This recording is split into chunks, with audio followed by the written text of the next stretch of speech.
خدا وہ ہے جو ہر خورشید کو ذروں میں ڈھاتا ہے، پھر ان ذروں کو چمکاتا اور سورج بناتا ہے۔ وہی آتا ہے گلشن میں بہارے رنگ بو لے کر، خزاں کی چیرہ دستی کا اسی گلرو سے ناتا ہے۔ وہی ایک مرد حق کے لب پہ بارش کی دعا بن کر، ذرا سی ایک بدلی سے کئی دریا بہاتا ہے۔ ذرا سی ایک بدلی سے کئی دریا بہاتا ہے۔ سامعین سی وقار، السلام علیکم ورحمۃ اللہ وبرکاتہ۔ وعلیکم السلام ورحمۃ اللہ وبرکاتہ۔ میرا آج کا موضوع گفتگو ہے لہو لہو فلسطین۔ عالی جاہ، دل رنجیدہ، آنکھیں نمناک، فضا پرغم، ہوائیں دکھ اور غم کے نوحے پڑ رہی ہیں، اور ارض مقدس قبلہ اول بیت المقدس سے آواز آ رہی ہے، میں فلسطین ہوں، میں فلسطین ہوں۔ یہ میری قوم کے حکمراں بھی سنیں، میری اجڑی ہوئی داستان بھی سنیں، جو مجھے ملک تک مانتے ہی نہیں، ساری دنیا کے وہ رہنما بھی سنیں، صرف لاشیں ہی لاشیں میری گود میں، کوئی پوچھے میں کیوں اتنا غمگین ہوں، میں فلسطین ہوں، میں فلسطین ہوں۔ میرے دامن میں ایمان پلتا رہا، ریت پر رب کا فرمان پلتا رہا، میرے بچے لڑے آخری سانس تک، اور سینوں میں قرآن پلتا رہا، ذرے ذرے میں اللہ اکبر لگے، خوش نصیبی ہے میں صاحب دین ہوں، میں فلسطین ہوں، میں فلسطین ہوں۔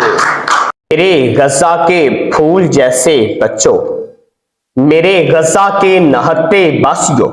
اپنے بچوں کو اپنی آنکھوں کے سامنے موت کی آغوش میں جاتا دیکھتی ماؤں۔ ہم پاکستان کے 25 کروڑ لوگ سب کچھ دیکھ رہے ہیں کہ اسرائیل نے ظلم و بربریت کی انتہا کر دی، دیکھ رہے ہیں کہ تمہارے گھر کھنڈر ہو چکے، دیکھ رہے ہیں کہ تمہاری بستیاں ملبے تلے دبا قبرستان بن رہی ہیں، دیکھ رہے ہیں کہ تمہارے اسپتال، تمہارے اسکول، تمہارے کیمپ اور تمہاری مسجدیں سب ظالمانہ بمباری کا نشانہ بن رہے ہیں، دیکھ رہے ہیں کہ تم بھوک اور پیاس سے بلک رہے ہو، دیکھ رہے ہیں کہ بچانے والے زخمی بچے اپنے ماں باپ کی لاشوں سے چمٹے پکار رہے ہیں کہ ظلم کی بات ہی کیا، ظلم کی اوقات ہی کیا،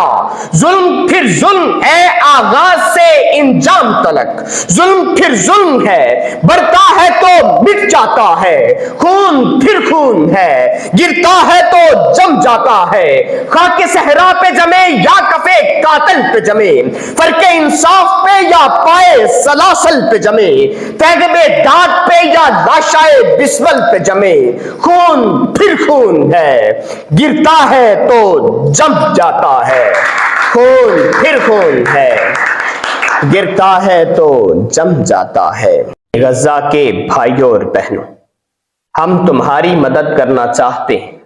مگر ہم تم سے بھی زیادہ مجبور ہیں۔ ہمارے حکمران بڑی بڑی طاقتوں کا نام بھی نہیں لے سکتے کیونکہ انہیں ڈالرز اور جزیرے چاہیے۔ ہم تمہاری مدد نہیں کر سکتے کیونکہ نیل کے ساحل سے لے کے کاشغر تک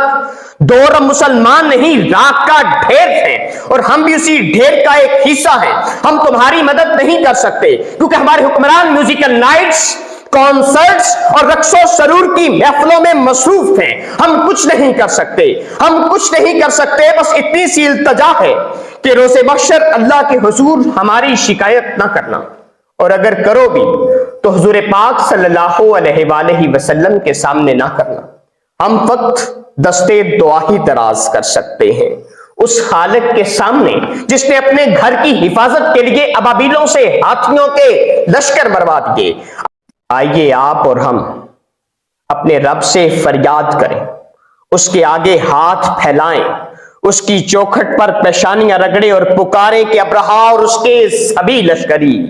تیرے در سے جو ناکام لوٹے تو کیا میرے شہروں پہ یوں آ کے وارد ہوئے کہ ہم زمینزاد لوگوں کے گھر لٹ گئے، آشنا گر پڑے اور شجر لٹ گئے۔ رب کعبہ تجھے تیرے گھر کی قسم جو سلامت رہا اور سلامت رہے، تا قیامت رہے میرے برباد شہروں کی فریاد سن ابرہا کا جہاں لشکر فیل ہے ہم کو پھر انتظار ابابیل ہے ہم کو پھر انتظار ابابیل ہے شکریہ